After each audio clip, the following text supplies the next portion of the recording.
Hello नमस्कार दोस्तों, study आपसे दूर नहीं चैनल में आप सभी को स्वागत है। आज हम लोग नेक्स्ट बीपीएससी वाला प्रश्न लेकर के आ गए हैं, जो आपका प्रीवियस ईयर 56 से लेकर के 56, 57 एंड 58 और 59 में जितने भी बीपीएससी में क्वेश्चन पूछा था उसको लेकर के हम लोग आ गए हैं। ये जो भी प्रश्न है बहुत ही ज़्यादा इम्पोर्टेंट है, क्योंकि आपका प्रीवियस ईयर का प्रश्न है। और अगर आप टीचर यानी टीआरई 4 का तैयारी कर रहे हैं, जो आपका 32,388 पोस्ट के लिए आने वाला है, अभी उसका नोटिफिकेशन शो है, लेकिन एग्ज़ाम डेट अभी डिक्लेयर नहीं हुआ है। और कब इसका फॉर्म भरा जाएगा ये भी डिक्लेयर नहीं है, लेकिन आने का संभावना है। इसीलिए आप लोग पहले से ही प्रिपेयर रहिएगा, तो उस समय आपको किसी भी प्रकार की समस्या का सामना करना नहीं पड़ेगा।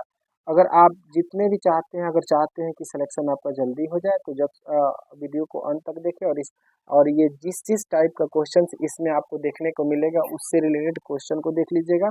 और प्लस में इसमें जो भी क्वेश्चन है वो आपके एग्जाम के लिए बहुत ज़्यादा इंपॉर्टेंट रहने वाला है, क्योंकि इसका मेन बात इसमें कहने का ये है कि ये प्रीवियस ईयर है, यानी प्रीवियस ईयर हो जाने के कारण ये क्या हो जाता है, आपका इम्पोर्टेंट हो जाता है। चलिए हम लोग बिना देरी का क्वेश्चन को स्टार्ट करते हैं, जिसमें आपका सबसे पहला प्रश्न है आपके स्क्रीन पे। देखिए, पहला प्रश्न आपके स्क्रीन पे कह रहा, बिहार में लोकसभा के लिए कितने सीटें चुने गए। तो बिहार से कुछ डाटा है, उसको हम लोग देख लेंगे। तो बात करें लोकसभा के लिए सीटों की संख्या कितनी है, तो आप कहिएगा एलएस के लिए यानी लोकसभा के लिए 40 सीटें हैं।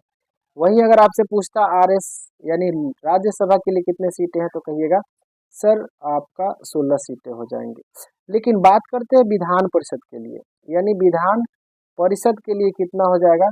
ये बात आपको याद होना चाहिए, 75 सीटें हैं विधान परिषद के लिए। लेकिन विधान सभा की बात करें, यानी विधान सभा की बात करें, तो ये आपका हो जाता है 243 सीटें।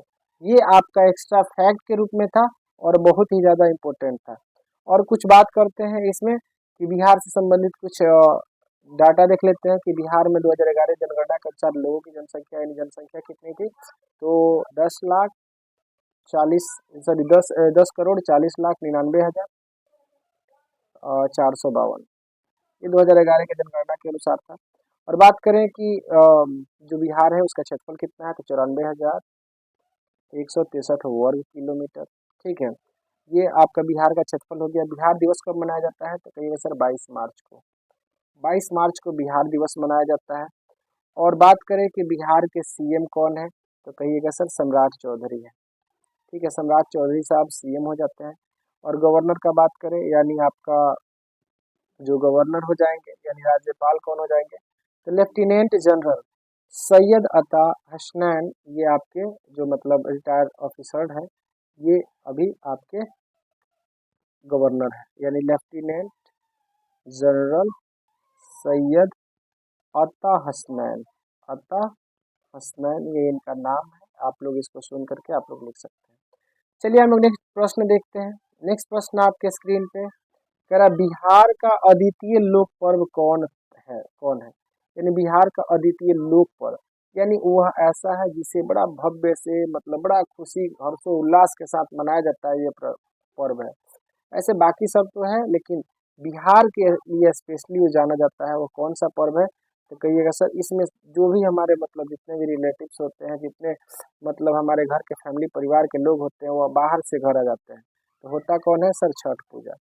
ये कहिएगा सर छठ पूजा होता है, इसमें सारे त्योहार आ जाते हैं और यही हमारा अद्वितीय के रूप में जाना जाता है, यानी इसके जैसा कोई नहीं है।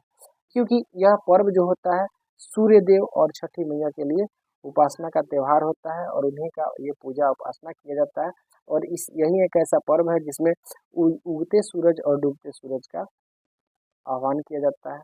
ठीक है, चलिए नेक्स्ट प्रश्न है आपके लिए इम्पोर्टेंट प्रश्न है। कह रहा है, महात्मा गांधी ने अपना प्रथम सत्याग्रह कहाँ से शुरू किया था, क्या पटना होगा, नहीं।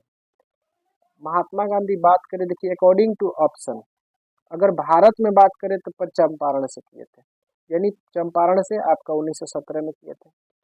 वहीं अगर बात करें ओवरऑल दुनिया यानी इंडिया का बात करें, ओवरऑल वर्ल्ड का बात करें, तो सबसे पहला इनका चंपारण सत्याग्रह जो था, इनका सबसे पहला सत्याग्रह 1906 में, वह कहाँ किए थे, तो साउथ अफ्रीका में किए थे।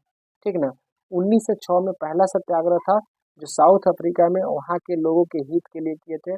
वहाँ श्वेत और मतलब लोगों का मतलब जो भी था श्वेत और काले मतलब जो भी चीज़ें हैं उनके लिए मतलब भेदभाव बड़ा किया जाता था।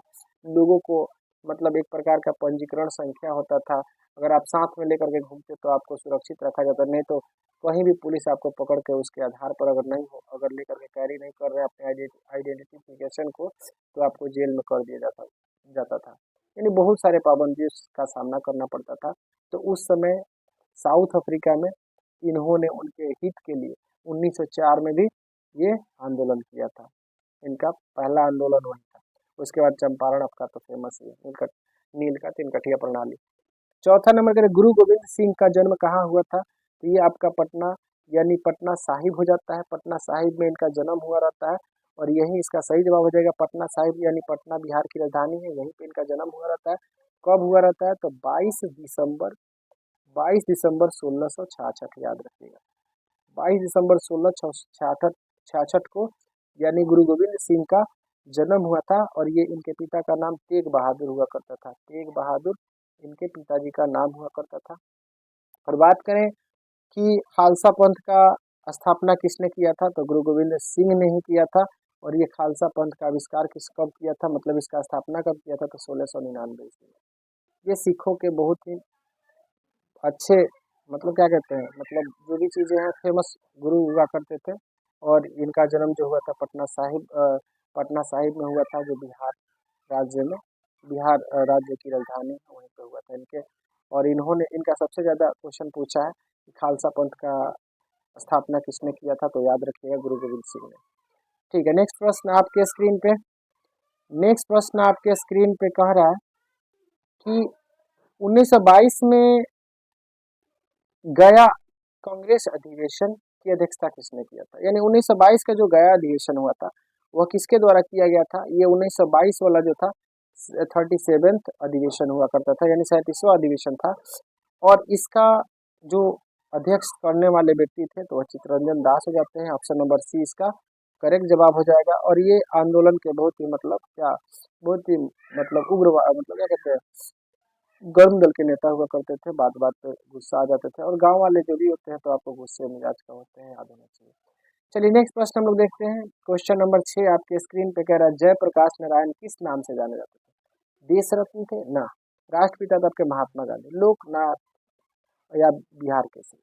तो ये बिहार केसरी तो आपको श्री कृष्ण जी को कहा जाता था। ये क्या थे? लोक नायक के नाम से जाने जाते थे। यानी लोक नायक जयप्रकाश नारायण को कहा जाता था। और इनके साथ साथ एक और आता है, संपूर्ण क्रांति के प्रमुख नेता। संपूर्ण क्रांति के प्रमुख नेता के रूप में इन्हें ही जाना जाता है, ठीक ना। और संपूर्ण क्रांति का आह्वान कब किया गया था? तो 1974 में। यानी 1974 में इन्हीं के द्वारा, यानी जयप्रकाश नारायण के द्वारा ही 1974 में संपूर्ण क्रांति का नारा भी दिया गया। चलिए नेक्स्ट क्वेश्चन आपका स्क्रीन पे कह रहा है, बिहार में डालमिया नगर किसके लिए प्रसिद्ध है? देखिए डालमिया नगर का बात करें, बिहार का जो डालमिया नगर है ये रोहतास जिले में है। यानी बिहार के रोहतास जिले में है, जहाँ सीमेंट उद्योग है, कागज भी है, लेकिन सबसे ज्यादा फेमस कौन है? तो सीमेंट वाला और कागज उद्योग है, लेकिन सबसे ज्यादा कौन सा है? तो कहिएगा सर सीमेंट वाला है। यानी ऑप्शन नंबर सी इसका सही जवाब हो जाएगा। नेक्स्ट प्रश्न हम लोग देखते हैं। नेक्स्ट प्रश्न क्या कह रहा है? ये सभी प्रश्न आपके बीपीएससी का जो 56वां और 57वां 57वां 58वां और 59वां में आया है। कह रहा है बिहार में सबसे पूर्वी भाग, यानी बिहार जैसे कहे ये आपका नॉर्थ उत्तर हो गया, दक्षिण साउथ हो गया, ईस्ट और वेस्ट हो गया, ठीक है। इसमें कह रहा है पूर्व में, यानी बिहार के पूर्व में कौन सा है? तो पूर्वी भाग जो आपका होता है किशनगंज हो जाएगा। किशन यानी के एस से याद कर लीजिएगा, किस मत समझिए, किशनगंज। यानी ईस्ट में जो था किशनगंज था। बात करें उत्तर में, तो उत्तर में आपका वेस्ट चंपारण नहीं पश्चिम चंपारण हो जाएगा, पश्चिम चंपारण हो जाएगा। साउथ का बात करें, साउथ यानी दक्षिण में, तो गया हो जाएगा, जी से याद रख लीजिएगा गया। और वहीं अगर आपका पश्चिम का बात करें तो कैमूर हो जाएगा, कैमूर को भभुआ भी कहते हैं, ठीक है। तो इस प्रश्न का सही जवाब क्या हो जाएगा? अभी जस्ट हम लोग देखें कि उत्तर में क्या था, तो कहिएगा किशनगंज। वहीं अगर आपसे पूछ देता उत्तर और सॉरी उत्तर कह रहे हैं पूर्व में, आपका हो जाएगा किशनगंज। और वहीं बात करता उत्तर में कौन हो जाएगा? तो पश्चिमी चंपारण हो जाएगा। और पश्चिम का बात करें तो कैमूर, और दक्षिण में गया हो जाएगा। नेक्स्ट प्रश्न हम लोग देखते हैं। नेक्स्ट प्रश्न क्या कह रहा है कि अनुपम झील कहाँ स्थित है? यानी और अनुपम झील जो है आपके कहाँ पड़ता है? तो याद रखिएगा ये आपका कैमूर कैमूर जिला में पड़ता है। कैमूर जिला कहाँ का है? तो बिहार का एक जिला है जो कैमूर भभुआ को कहते हैं। यानी पहले इसका नाम क्या हुआ करता था? भभुआ, यानी कैमूर भभुआ तीनों हो सकता है। अनुपम झील जो है आपका कैमूर यानी भभुआ में, भभुआ डिस्ट्रिक्ट, ठीक है, भभुआ कहिए या कैमूर कहिए, ये बात सेम है। नेक्स्ट प्रश्न हम लोग देखते हैं। नेक्स्ट प्रश्न कह रहा है बीजीटी एक्ट, बीजीटी एक्ट यानी 1885 में किससे संबंधित है? देखिए इस क्वेश्चन का सही जवाब हो गया है कि वन से नहीं था, शिक्षा से नहीं था, पुलिस से नहीं था। ये बंगाल में जितने भी किराएदार होते थे उनके लिए यह था। बीजी मतलब क्या होता है? आप इसका जवाब बताइए। बीजी जो है आपका किस लिए इस्तेमाल किया जाता? तो इनके लिए इस्तेमाल किया जाता था, ठीक है। बंगाल के जो किराएदार होते थे उनको बीजी एक्ट के तहत उनको बहुत सारे मुश्किलों का सामना करना पड़ता था, उसके लिए बीजी एक्ट बनाया जाता। नेक्स्ट प्रश्न और 11 नंबर प्रश्न आपके स्क्रीन पे कह रहा है क्या कि असहयोग आंदोलन के दौरान गांधी जी को किसका प्रतीक माना गया था? यानी गांधी जी किस किस बातों को लेकर के अपना जो भी प्रस्ताव होता था रखते थे, तो उनका 3 प्रस्ताव याद रखिएगा, सत्य, अहिंसा और दूसरा धर्म। यानी सत्य, अहिंसा और धर्म के बातों को लेकर के चलते थे। तो देखिए इसमें कौन है? ये आपका आ गया धर्म, यानी ऑप्शन नंबर सी इसका सही जवाब। ये दोनों भी हो सकते थे लेकिन मैं आपको बता दिया हूँ, सत्य अहिंसा धर्म का पाठ लेकर के उनका प्रतीक यही था। सत्य बोलिए, अहिंसा मत कीजिए और धर्म के रास्ते पे चलिए, ये चीज लेकर के चले थे। और असहयोग आंदोलन बता दें आपको कि 1920 में प्रारंभ हुआ था और चौरा चौरी कांड के कारण इसको 1922 में क्या कर दिया गया था? स्थगित कर दिया गया था। नेक्स्ट प्रश्न है आपका स्वामी सहजानंद सरस्वती किस आंदोलन से जुड़े हुए थे? तो आपको बता दें कि सहजानंद सरस्वती जो थे किसान आंदोलन से बड़ा प्रेरित थे। इनको किसान आंदोलन का समझिए कि जन्मदाता कहा जाता है। यानी बिहार प्रांत के जो बिहार प्रांतीय सभा था इन्हीं के द्वारा गठन किया गया था 1929 ईस्वी में। और उसी के साथ अखिल भारतीय किसान सभा का भी गठन इन्होंने किया था 1936 ईस्वी में। और ये किसान आंदोलन से क्या थे? ज्यादा प्रेरित थे। ऑप्शन नंबर बी इसका सही जवाब हो जाएगा। नेक्स्ट क्वेश्चन आपके स्क्रीन पे कह रहा है राहुल सांकृत्यानयन असहयोग आंदोलन के दौरान किस जिले में सक्रिय थे? यानी जब असहयोग आंदोलन 1920 वाला चल रहा था, 1920 से 22 वाला, तो जो राहुल सांकृत्यानंद थे या किस जिले में अपना इसका योगदान दे रहे थे? तो आपको याद होना चाहिए छपरा जिला से क्या थे। छपरा को सारण भी कहते हैं अभी, सारण, छपरा यानी सारण जिला से क्या थे? वह अपना योगदान दे रहे थे। और साथ ही साथ ये इन्होंने समझ लीजिए कि हिंदी के महान साहित्यकार, इतिहासकार या फिर यात्रा वृत्तांत के लिए जाने जाते थे, ठीक ना। इसीलिए इस क्वेश्चन का सही जवाब जाएगा ऑप्शन नंबर सी। नेक्स्ट प्रश्न और बहुत ही बेहतरीन प्रश्न कह रहा है दुखी और दुखी आत्मा आदि नामों से लेख लिखने के लिए कौन जाने जाते हैं? यानी क्या मुंशी प्रेमजी है? नहीं। क्या आपके रामधारी सिंह दिनकर होंगे या राहुल सांकृत्यानंद होंगे? नहीं। ये हो जाते हैं आपका पीर मोहम्मद मुनिस, यानी ऑप्शन नंबर बी इस क्वेश्चन का सही जवाब हो जाएगा 14 नंबर क्वेश्चन का। ये आपके पीर मोहम्मद मुनिस कहा जाए तो ये प्रसिद्ध पत्रकार लेखक थे और स्वतंत्रता सेनानी में इनका बहुत बड़ा योगदान था। इसीलिए क्वेश्चन का सही जवाब हो जाएगा हमारा ऑप्शन नंबर बी। नेक्स्ट प्रश्न और बेहतरीन प्रश्न, भारतीय राष्ट्रीय कांग्रेस का 27वां अधिवेशन कहाँ हुआ था? यानी 27वां अधिवेशन कहाँ हुआ था, ये क्वेश्चन आपसे पूछा है।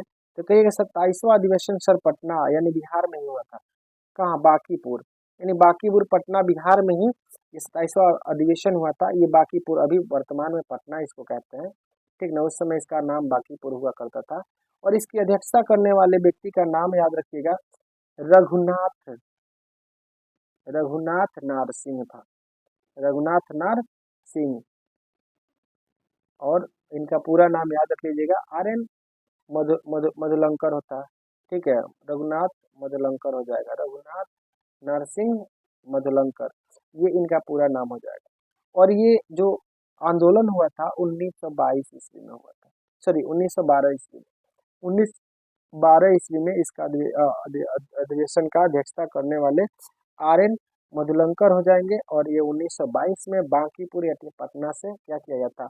27वां अधिवेशन का अध्यक्षता किए थे इन्होंने। चलिए नेक्स्ट प्रश्न और बेहतरीन प्रश्न कह रहा है बिहारी स्टूडेंट कॉन्फ्रेंस का 16वां अधिवेशन कब हुआ था। यानी बिहारी अधिवेशन यानी बिहारी यानी बिहार में हुआ होगा, जाहिर सी बात है। तो बिहारी अधिवेशन का जो अध्यक्षता करने वाले व्यक्ति में तो बहुत लोग जाने जाएंगे, ठीक ना। लेकिन यह कब किया गया था, ये प्रश्न पूछा है। तो कहिएगा सर 1921 में ये बिहारी स्टूडेंट कॉन्फ्रेंस लिया गया था। और ये बिहारी स्टूडेंट कॉन्फ्रेंस लेने का मेन मकसद क्या था, तो आपको बता दें कि इस समय आपको असहयोग आंदोलन भी चल रहा था। तो बिहारी में देखिए स्टूडेंट के बारे में जागृत करना इसलिए जरूरी है कि स्टूडेंट अगर जगेंगे तो अपने देश के यानी राष्ट्र हित चेतना के लिए क्या होंगे, अग्रसर होंगे।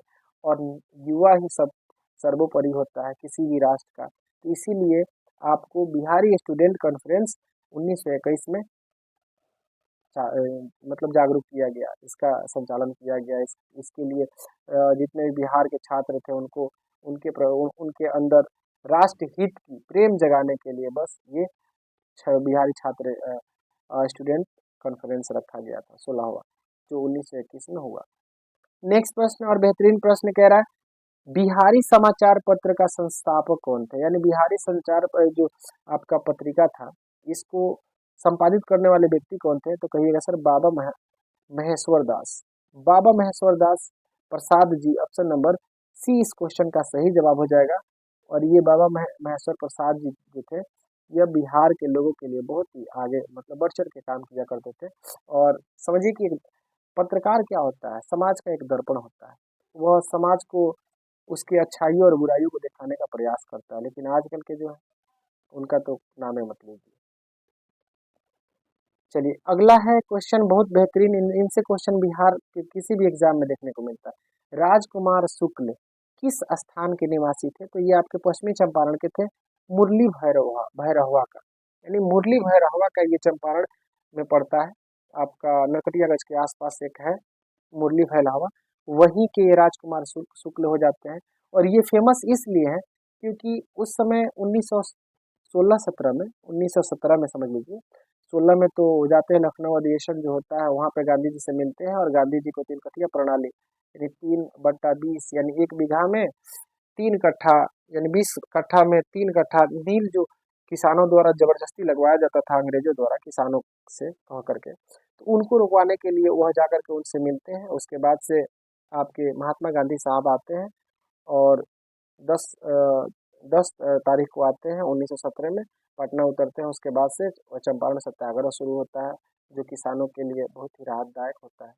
नेक्स्ट प्रश्न है निवारण चंद्र दासगुप्त किस स्थान से संबंधित थे, यानी किस स्थान से हुए थे, ये क्वेश्चन आपसे पूछा है। 19 नंबर का सही जवाब हो जाएगा। ये फुलवरिया के हो गए। यानी फुलवरिया कहाँ है, तो चंपारण है, पश्चिमी चंपारण में। पश्चिमी चंपारण फुलवरिया एक जगह है, वहीं से ये थे। अगला प्रश्न है वीर कुंवर सिंह किस स्थान के थे। ये देखिए बहुत ही इनसे संबंधित बहुत ज्यादा ये कहा जाता है कि ये समझिए कि 1857 के मसीहा थे। उम्र इनका 80 साल का था। उम्र इनका 80 साल का था, लेकिन इनमें जोश इतना था कि मतलब लोगों को जगाने का काम करते थे। और ये आपका जगदीशपुर यानी बिहार का एक भोजपुर डिस्ट्रिक्ट का जगह है जिसका नाम है जगदीशपुर, वहीं के एक जमींदार थे। और ये 1857 की जो क्रांति हुई उसमें बहुत मतलब महानायक के रूप में क्या अपनी भूमिका अदा किए थे। उम्र इनका देख लीजिए 80 साल का बुढ़ा था, फिर भी जोश बहुत ज्यादा था। लेकिन बात करें तो इनका निधन हो जाता है 16 अप्रैल 1858 में। 1858 में इनका निधन हो जाता है इस महान व्यक्ति का। और जन्म का बात करें तो इनका जन्म हुआ रहता है 13 नवंबर 1777 को। चलिए नेक्स्ट प्रश्न हम लोग देखते हैं। अगला प्रश्न कह रहा है क्या कि 1921 में बिहार उड़ीसा के गवर्नर पद पर किसने त्याग दिया था। यानी वो बिहार उड़ीसा जब संयुक्त प्रांत था उस समय एक गवर्नर हुआ करते थे, उनका नाम क्या था, तो क्या लॉर्ड हार्डिंग थे, नहीं। लॉर्ड हार्डिंग के समय बंगाल विभाजन रद्द किया गया था। लॉर्ड कर्जन थे, नहीं। बंगाल विभाजन 1905 में जो लागू किया था यही था लॉर्ड कर्जन। लेकिन इसमें बात करें लॉर्ड इरविन था, नहीं। इरविन समझौता जो हुआ था आपका ये इसके समय हुआ था सविनय अवज्ञा आंदोलन के समय। ये हो जाएंगे आपके लॉर्ड सिन्हा, यानी लॉर्ड सिन्हा इस क्वेश्चन का सही जवाब ऑप्शन नंबर सी हो जाएगा। नेक्स्ट प्रश्न कह रहा है और बेहतरीन प्रश्न है अपने आप में, समझ हमेशा पूछता है ऐसे प्रश्न। 2010 तक स्थानीय निकायों में महिलाओं को 50% आरक्षण देने वाला राज्यों में बिहार के साथ कौन सा राज्य शामिल हुआ? तो कहिएगा बिहार के साथ जो राज्य शामिल हुआ मध्य प्रदेश यानी एमपी और एचपी था, मध्य प्रदेश और हिमाचल प्रदेश। यानी 2010 में ये भी महिलाओं को 50% आरक्षण देने के लिए आगे आए। चलिए अगला प्रश्न है, कह रहा है पुमरेहा यानी पूर्व मध्य रेलवे का मुख्यालय कहाँ हो जाएगा? तो कहिएगा सर ये हाजीपुर हो जाएगा। हाजीपुर। अभी अगर बात करें रेलवे जोनों की संख्या तो 18 है, याद रखिएगा, ये बहुत प्रश्न पूछा है। 18 रेलवे जोनों की संख्या है और ये हाजीपुर आपके वैशाली जिला में आता है, ठीक ना, वैशाली जिला में आता है। 1 अक्टूबर 2002 को हाजीपुर ये इसका किया गया, मतलब इसका मुख्यालय बनाया गया। नेक्स्ट प्रश्न आपके स्क्रीन पे कह रहा है बिहार के उद्योगों का कमिश्नर का कार्यालय कहाँ है? यानी बिहार के जितने भी उद्योग होगा उसका कमिश्नर का कार्यालय कहाँ होगा? तो बिहार के पटना जिला, पटना आपका जिला भी है, राजधानी। नेक्स्ट प्रश्न आपका, उत्तर बिहार किस प्राकृतिक आपदा से ग्रसित होता है? देखिए उत्तर बिहार आपका हमेशा वहाँ पे बाढ़ आता है, क्या आता है? बाढ़। अब बात करें दक्षिण बिहार का तो हमेशा सूखा, तो सूखा का तो बात कर नहीं रहा, यानी उत्तर बिहार का कह रहा है, तो उत्तर बिहार में हो जाएगा ऑप्शन नंबर डी बाढ़। नेक्स्ट प्रश्न का बात करें, कह रहा है पटना शहर किस राष्ट्रीय राजमार्ग पर स्थित नहीं है? तो कहिएगा NH2 में, ऑप्शन नंबर सी। बाकी सभी पटना राज्य मार्ग से होकर के गुजरती है, NH2 नहीं होगा, NH2 इसका सही जवाब, यानी क्वेश्चन नंबर 26 का हो जाएगा आपका सी। नेक्स्ट प्रश्न और बेहतरीन प्रश्न कह रहा है पटना अंतर्राष्ट्रीय हवाई अड्डा किस देश की राजधानी काठमांडू से सीधा जुड़ा हुआ है? तो काठमांडू किसका राजधानी है? तो कहिएगा सर नेपाल का है। और यह 10 जुलाई 2018 को प्रारंभ किया गया था, 10 जुलाई 2018 को डायरेक्ट कहाँ से? पटना हवाई अड्डा। और पटना हवाई अड्डा का नाम बताइए क्या है? तो कहिएगा सर जयप्रकाश नारायण हवाई अड्डा, जयप्रकाश नारायण हवाई अड्डा, ठीक है। ये जयप्रकाश नारायण हवाई अड्डा जो है पटना में है और इस यहाँ से डायरेक्ट कहाँ के लिए उड़ान भरती है? तो काठमांडू, नेपाल के काठमांडू तक जा सकते हैं वहाँ से। चलिए विदेशी है, विदेश है, वहां तक जा सकते हैं, वो भी विदेशी है हमारे लिए, बिना वीजा पासपोर्ट वाला।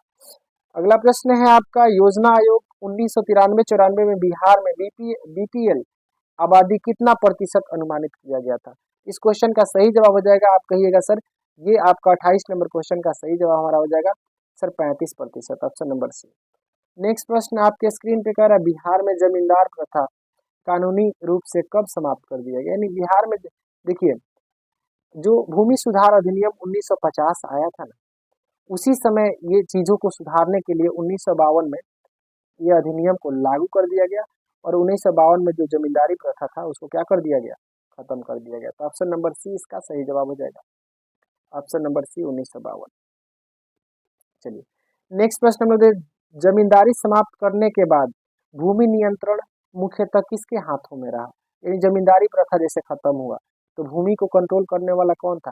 तो ये आपके प्रधान जाति के लोग हुआ करते थे, प्रधान जाति के हिंदू, यानी ऑप्शन नंबर डी इसका क्वेश्चन का सही जवाब हो जाएगा। यानी जो भी मान हिंदू जाति में प्रधान थे, मुख्य थे, धाकड़ थे, उन्हीं के हाथों में था।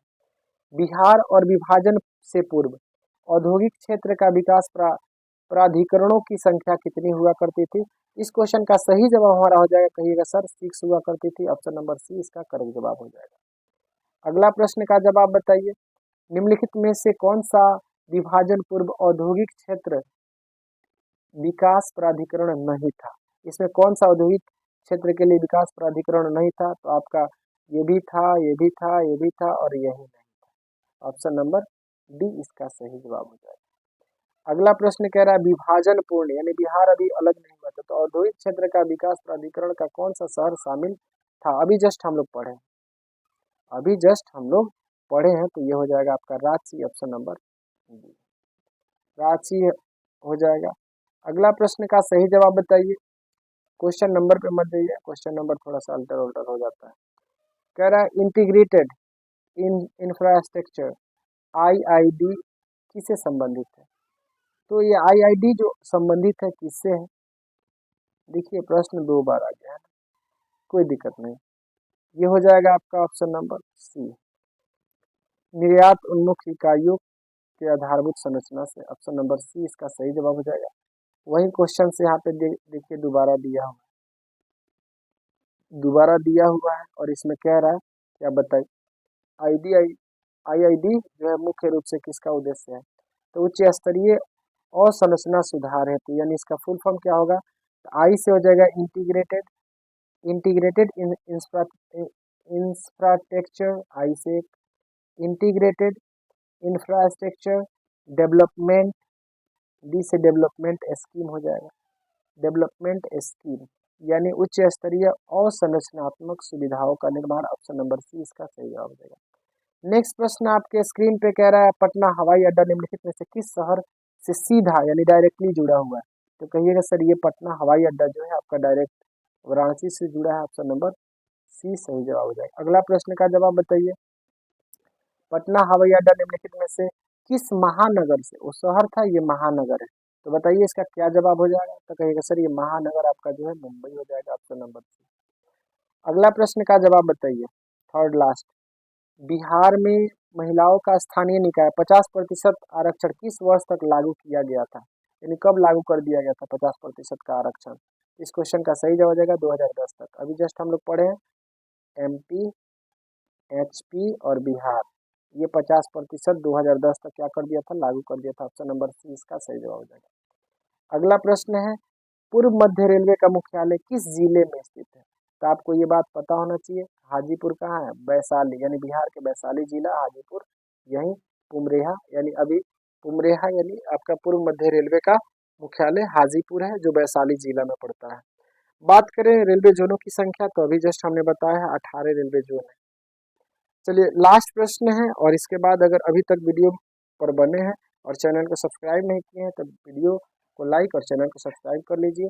कह रहा है विभाजन पूर्व यानी बिहार जब अलग नहीं हुआ था तो औद्योगिक क्षेत्र का विकास प्राधिकरण निम्नलिखित में से कौन से शहर में था। इस क्वेश्चन का सही जवाब बताइए, तो ये आपका पूर्णिया नहीं होगा, सिवान नहीं होगा, बेगूसराय नहीं होगा, ये हो जाएगा मुजफ्फरपुर, यानी मुजफ्फरपुर शहर जो था शामिल था। चलिए उम्मीद करते हैं कि सभी क्वेश्चंस आपको समझ में आए होंगे। अगर समझ में आए होंगे और ऐसा लगा होगा कि जो भी प्रश्न थे इम्पोर्टेंट थे, तो वीडियो को एक बार लाइक जरूर करिएगा और अपने दोस्तों के पास शेयर कीजिएगा। मिलते हैं नेक्स्ट वीडियो में। Thank you for the watching, best of luck, जय हिंद।